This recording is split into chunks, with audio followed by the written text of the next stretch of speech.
good morning to you. A great day to have you with us. Lots of straight talk happening here today. So that was Prime Minister Stephen Harper speaking at a barbecue last night just outside of Toronto, where he made it very clear where he stands on the conflicts around the world. One of those conflicts, of course, being in Israel with Hamas, where both sides have agreed to extend a temporary ceasefire for the next 5 days. Not, of course, before Hamas was able to lob off at least 8 more rockets, testing an already shaky start.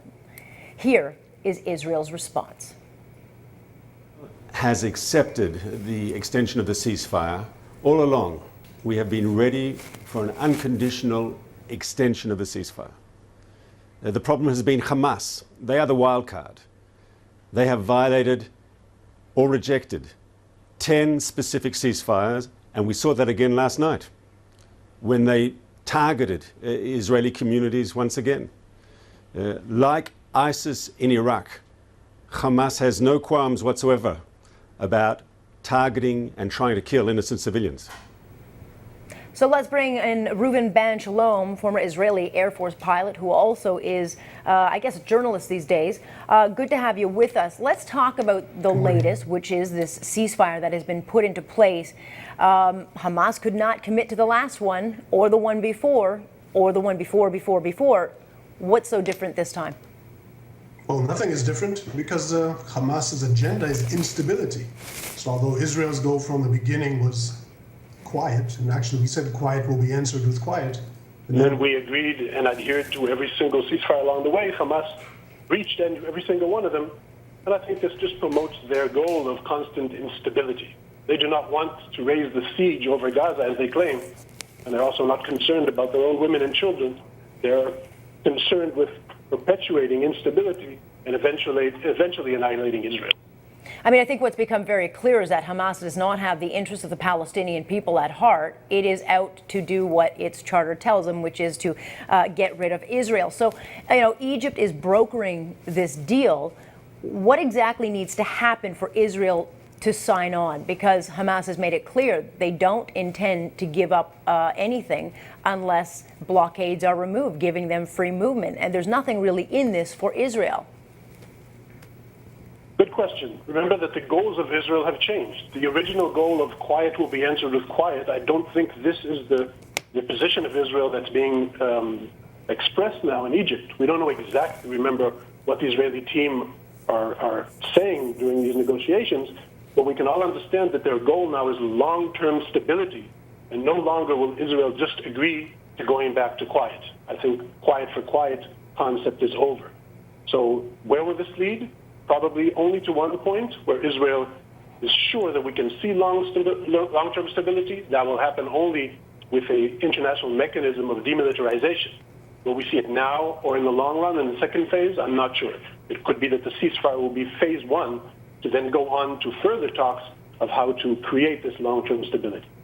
Let's talk a little bit about information that has come to light between the White House and Israel. Apparently, U.S. officials put on hold a transfer of Hellfire missiles that Israel had requested during its recent operations in Gaza. Is the Obama administration then, in your view, going to try to exert leverage over Israel by restricting arms sales?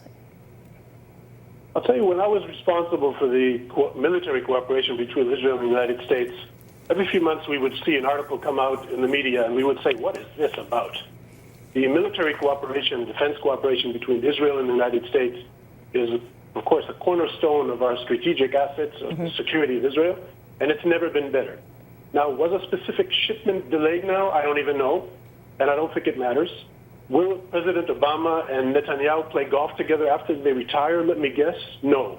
But I don't think that's what's important now. The strategic cooperation between Israel and the United States, I think, is robust, and I think it's very important and serves strategic goals for both sides. And I think we have more important things to deal with than the personal relations between the Prime Minister and the President right now. Yeah, I think that a lot of people were questioning, is the Obama administration going to the point of where it restricts any kind of arms? There have been other countries that have called, for arms to be stopped as far as Israel is concerned, which obviously would put Israel in quite a position. Reports of a testy phone call between Mr. Netanyahu and Mr. Obama. Israel has to have security assurances from the U.S., and I don't think it can sign any kind of agreement unless that's in place with the United States. So I think some people would ask, is Israel in a position to get that kind of support from the United States? Look, I'm very concerned with the United States' position in the region, the way they understand the region and how they've been dealing even specifically in this conflict. I'm concerned with many statements made by President Obama when all he has to say about Hamas is that he has no sympathy for them and that they acted very irresponsibly. We're talking about a brutal and deadly terror organization. But going back to the strategic military and defense cooperation, I'm not concerned, and I don't think this should be a concern of Israel for the long run. And again, because we look throughout this administration, the cooperation has never been better. In all levels, it's deeper and broader than it has ever been, from intelligence to Iron Dome and to other aspects. So if you ask me, this specific issue is not what concerns me, and I think the cooperation and the defense aspect between the countries will continue to be very good and very strong. So what is the mood then like now? Because we've had a couple of days now of no firing outside of those 8 missiles that were or rockets that were fired by Gaza overnight. But what is the feeling there? I have to think on the Palestinian side that this has given quite a bit of relief. They've been able to get some food, some aid going. I mean, the rebuilding process for that area is going to take an enormous amount of time. But just not to hear the sirens and or missiles being fired has to have been a little bit of a relief. Israel has been resilient. I was even surprised how strong we were. The people of Israel came together remarkably. If you talk about the mood these days now, of course, we're all human beings. We all feel this sense of relief when we have a few days of quiet. But I think our real concern is what's going to happen tomorrow and the day after. And is this going to be a long-term stability or short-term? I think no Israeli is willing to go back to a situation where we have a few months of calm and a few months of quiet. And I think all Israelis now are concerned with the people living right outside the Gaza Strip, in the villages and towns right outside the Gaza Strip, because Hamas have a brilliant tactic.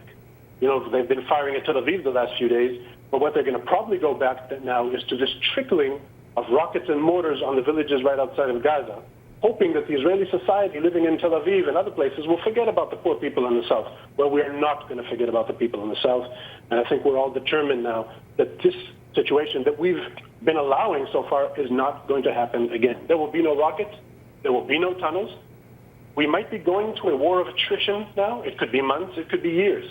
I hope the international community is strong enough to enforce demilitarization in order to move forward with rehabilitation, which is important for the people of Gaza. But we have to continue to be resilient, and it could be a war of attrition.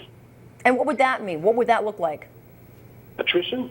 That means back and forth firing of rockets and retaliation of Israel. Again, not that we accept it, but that we would rather have that, I believe, my personal opinion, than trickling of a couple of mortars here, a couple of rockets there. Sure. And eventually, as far as who is stronger, look, there's no question. Hamas has been delivered a huge blow in the last few weeks. Even though, of course, they'll never admit it. They say they won. They always will say they won. But we know that their capabilities have been crippled. In this kind of war of attrition, they will just lose more and more assets until they would have to give up. Now, look, Israel and Egypt control the border to the Gaza Strip.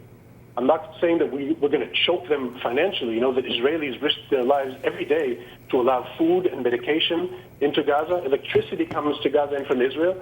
But as far as saying to Hamas, we are not going to allow raw materials to go into Gaza to build more rockets, and we're not going to allow more concrete to go underground to your tunnels, I think this, instead of being solved maybe in a day or two in an agreement to Egypt, may be an outcome of a more longer-term process. Sure, but the long term is what we're aiming for. A lot of people suggesting that Mr. Netanyahu is not the man that can broker that kind of deal. Do you have that feeling? I mean, he's got an overwhelming support right now. I think it was at 82% last week of the Israeli people saying, do the job, finish the job, we want peace, and you can only do that by destroying those terror tunnels. But now that we've had a few days of a reprieve, do people still have confidence in Mr. Netanyahu that he is the one that can broker a deal? Well, the amazing unity we've seen during the operation, from right and left, from opposition and coalition, was incredible. Now I think we're going back to usual Israel. You see the politics at play.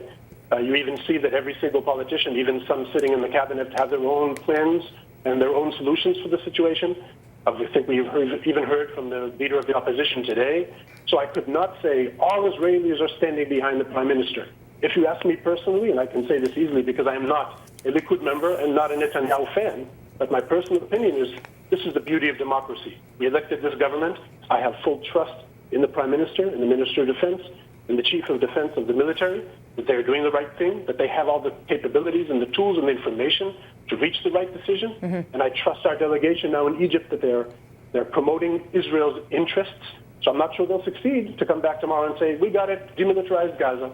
I'm skeptical, but I believe that our interests are being best served by the current leadership. Interesting perspective. Nice way of looking at it. All right, Reuven, we'll leave you there. Thanks so much for your insight. We Thank you appreciate very it. much. That is